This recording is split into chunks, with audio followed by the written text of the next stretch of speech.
Ngasi phongkiba tongan-tonganba pauche-singdagi lokhotsaba maruoiba pau khara sandokna pijari ahanbada Manipurgi MLA sing amato oina punsinnaba lauriba CSO sing punsillaga amato oina khongjang changsinba ngamdaba haibasi laibak thibani haina Govindasna phongdokre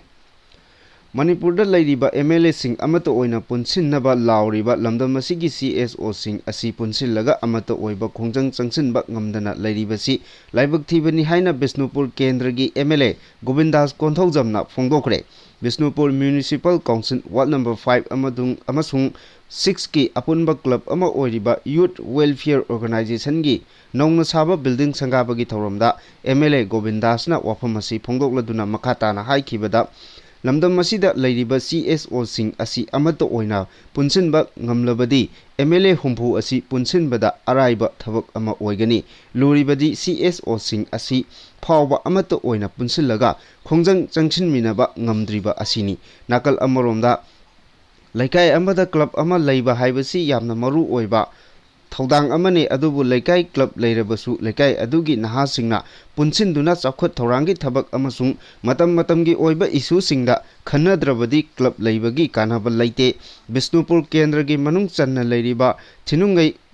maningi high canal da low panaba honabada security force na athingba pikhiba adugi matangda mari leinaba singda se thaduna khanaragani hainasu mahana makatana phongdoki ngasigi thoromaduda Youth Welfare Organization gi president Ingocha Bishnupur District ki SPKS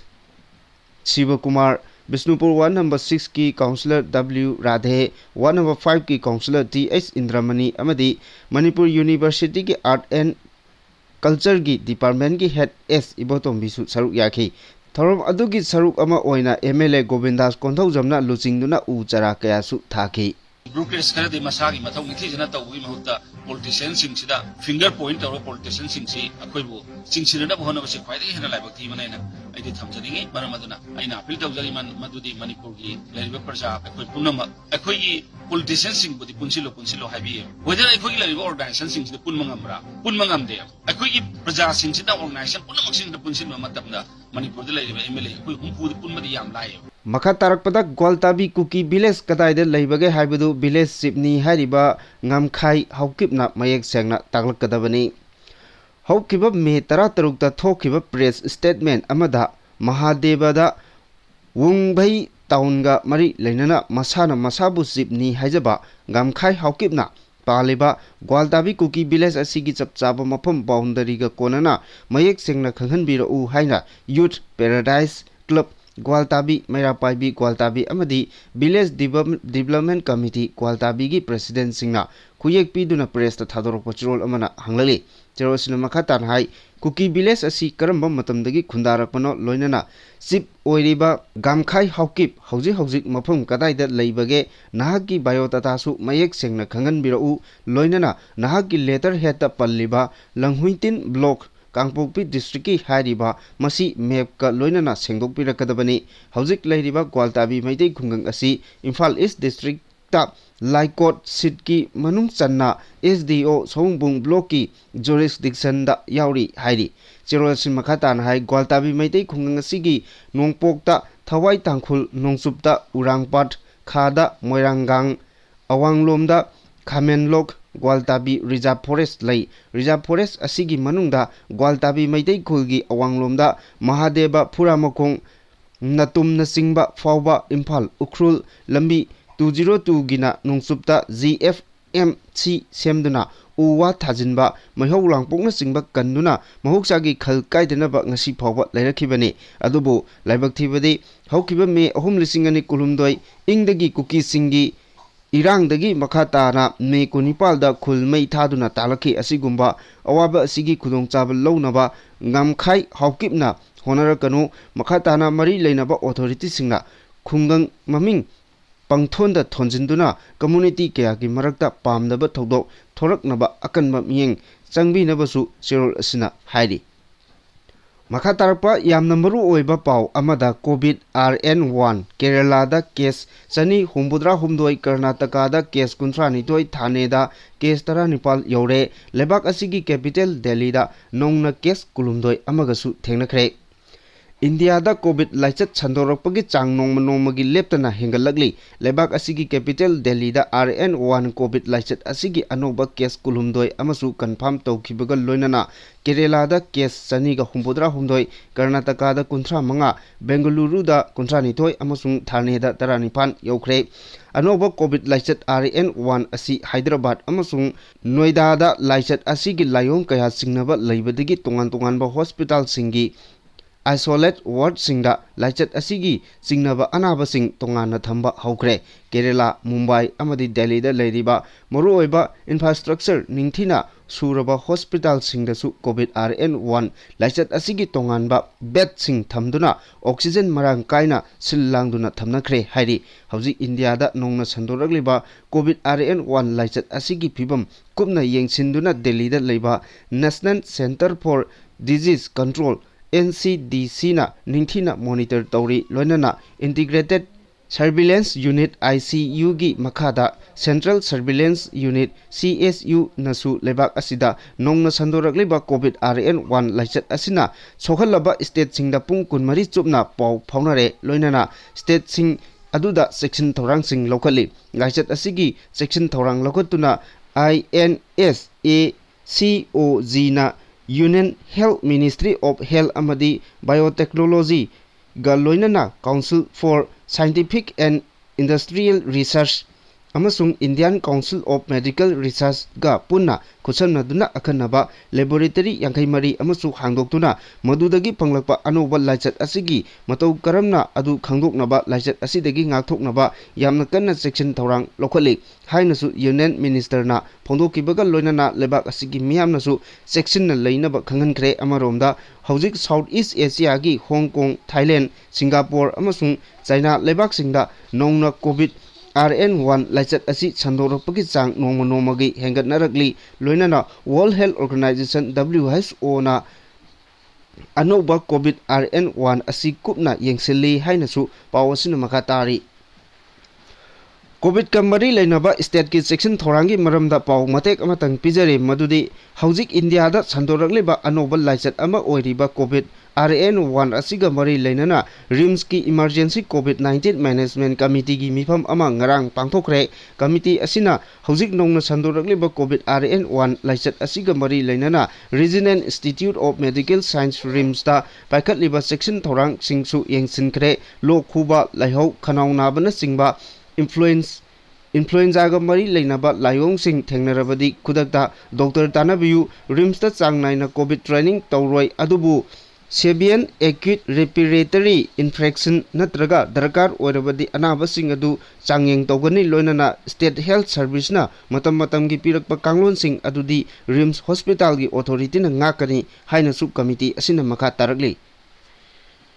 masing yamlaba miyamna Manipur gi governor pham thadogadabani haiduna Rajbhavan tamna changsilakbada security singa chauna muknakhre tear gas kaptuna tankhaina ba honabada nupi taret soktuna laikan nakhre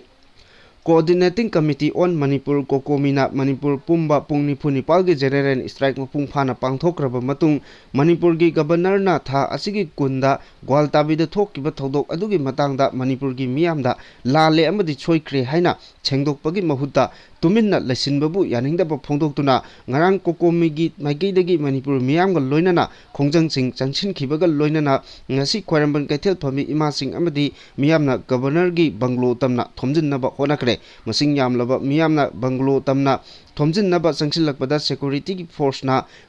thingnaba honabada maikai animakta yamna chauna muknaba thoki khongjang changsilliba miyam adu tankhainaba honabada security force ki maikai dagi tear gas na singba kap pada khongjang adu da saruk yakhibi ima taret soktuna RIMS hospital da pukhatuna laikan naki soklabi ima sing adudi khongman mangjindagi takhel changbam Gyaneswari sahi yangkai nipal wangkai angom laikai dagi ningombam priya sahi nipunitoi amadi singjamai thokjom laikai dagi thokjom gita sahi nipumari Shanti Devi sahi humpudra nitoi Kurai Abe Devi sahi yangkai nitoi pachoi dagi KH Rajeswari sahi humpumari Lalangbung ke Sabitri Devi sahi humpu tabungkhok tagi ni hari ngasi numit yungba matung pung ama khara helakpada masing yamlaba kethel phambe ima sing amadi miyamna khwaramban kethel da pullaga matungda tongan tonganba pendaba kholausing lauduna governor banglo tamna rally laki rally aduda masing yamlaba Manipur police rapid action force amadi atai central force singna thingnaba honakibani Ministry of Home Affairs ka wari sananaba Cocomi gi thomi teret ngasi impal thadulagani miyamna democratic oiba khongjang changsinduna mai paknaba honaminasi hairakle Coordinating Committee on Manipur Integrity Cocomi na lauthokibagi matung inna ngasi ima ibel yauna masing yamlaba miyamna democratic oiba muongda play card paiduna khongjang changsinbada ka henba thongsing utpasi tobigano kumja lising ani kulhumdoi me ahumda Kumal lampakta pangthokiba miyamgi convention aduda lawkiba warepsing adu makhatana adumak chathagigani India government ke maikaidagi mifam pangthoknaba Cocomi da hairakkibaga mari leinana tha asigi kuntareta Ministry of Home Affairs ki makok thongba official singa unanaba Cocomi gi convener khoraijam athobuna luchingduna mioi tarena saba committee ama ngasi Delhi da chalagani mifam aduda tha asigi kunda gwaltabi da thokiba thodok aduga mari leinaba Mari lainana changchiliba khongjang asigi marik chumba paudam thamgani convention aduda lawkiba warep adu India lengaki khwaidagi dwaita leiba misak aduda sinabani haibasi Cocomi gi arepani Ministry of Home Affairs ke official sing unanaba Cocomi gi team ama chatkhrabasu makhatana haujik chathariba khongjang asi changsinnaba Cocomi gi lehoriba sub committee singnasu sem chaduna lairi ngasigi khongjang aduda soklaba ima ibel singi awabada Saruk yajabaga loinana hospital gi authority singnasu angamba mateng pangbiyu gwaltabi thodok asi negotiable oiba thodok ama nate hanba leitana khongjang kaya changsin gigani khongjang changsin ba matamdasu non violence oina changsin ki security personnel singnasu kahenba thong tobigano violence oina changsin ki bagi mahuta khongjang asi mai paknaba miyamna punna honaminasi haina lamfelda leiba Cocomi gi office ta ngarang numidang waram pangthokiba promisinga unaba amada Cocomi gi convener khoraijam athobuna makatana phongdokibani Lebak asida temsinnarakliba mitopsing amato oina thengnaminabagi tangai fadaba leire haina sanayaimana phongdorakli Isa isagi oiba wakhalon pumnamak thadoknaduna lebak asida temsingnarakliba mitopsing amato oina thengnaminabagi tangai fadaba leire haina UNLF ki former chairman RK Sanayaimana phongdokre Manipur gi apunbagi saktam ngaknabagi damakta khul ngakpa chatpada thawaina pontha pikhraba athoba bhyas ningthaujamgi mitam ama ngarang maibam lotpa chingda maikum phangdoktuna haikat lekat tambagi thoromda RK Sanayaimana waphamasi phongdokibani Bhyas Ningthaujam Memorial Trust Peace Committee Kangla Manipur amadi lamdam adugi mera paibi singna sinduna pangthokiba thorom aduga mari leinana mahakna makhatana haikibada miyam ngak senaba leiriba security forcing asina miyamda tanaduna phaba punba amasung hatpa torokpa tarabadi aikoi kari phirep lokpham thokpage haibasi khanthanigai oiraba matamni aikoina ngasi thengnariba temsinariba sing asidagi henna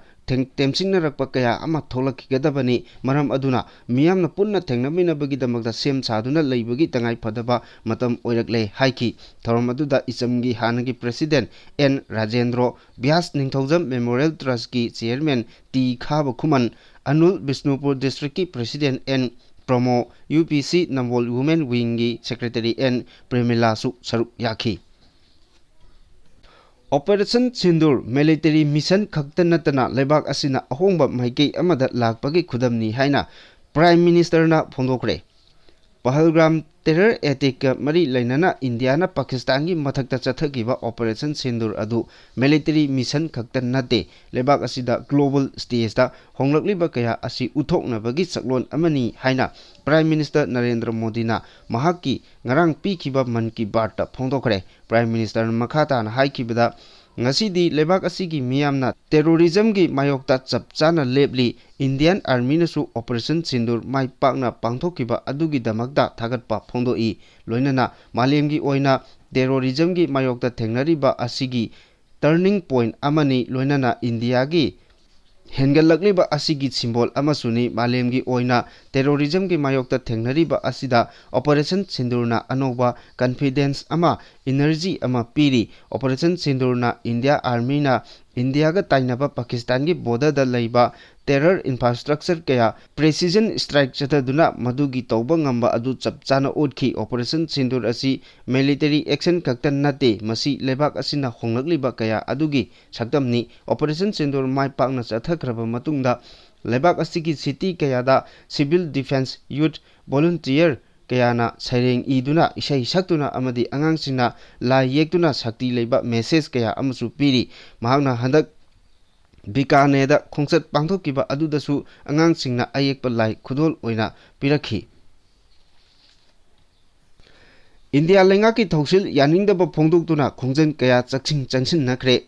All Manipur United Club Organization amuko poirei lemerol maira paibi apunba Manipur All Manipur Women Voluntary Association amobha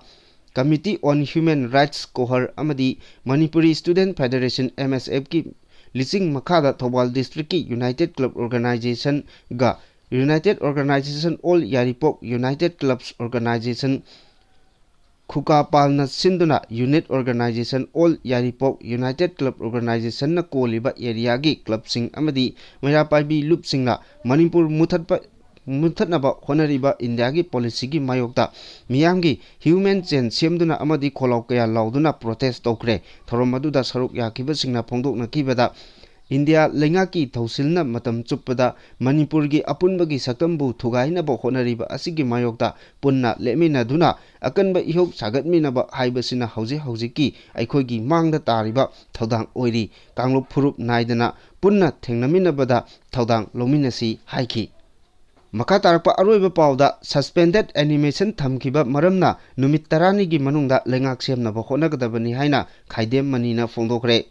Gwaltabigi thaudok thigatnaba inquiry committee miyamgi apamba oide Commission of Inquiry Act 1952 gi makada Judicial Inquiry tawgadabani haina tarasuba taragi chaisugi chairperson su oiriba Senior Advocate Khaidem Manina phongdokre